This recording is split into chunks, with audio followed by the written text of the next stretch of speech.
नमस्कार जय जगन्नाथ। एबे रिसेंटली गोटे सुंदर ओडिया शॉर्ट फिल्म देखिली मु जार ना हो अपस्मार।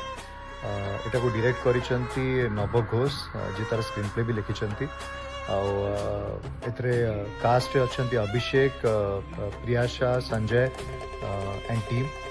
तो मते शॉर्ट फिल्म टी भल लगिला। गोटे नुआ कॉन्सेप्ट रे हिची। एक्चुअली आमे छुआ बेले एटा देखिछि जेतले हमर घरे के बड़ चली जाई थांती। मु निजे भी देखिछि खाइबा नेकी जेतले दिया जाए तांकू जो हमर जो 10 कर्म परे राति रे दिया जाए सेतले कुआ जाए जे पछकु चाहिबो नाही। तो से भाया सुंदर कॉन्सेप्ट को लेकिन गोटे आमर ट्रेडिशनल कॉन्सेप्ट को नहीं गोटे शॉर्ट फिल्म बना जाए। तो एंटायर टीम को मुझे ऑल द बेस्ट कहि।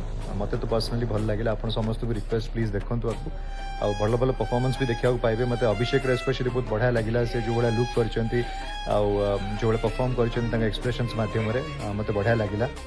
से मोर बंधु आ सान भाई भी हे। तो आउ एंटायर कास्ट एंड क्रू को मोर बेस्ट विशेस।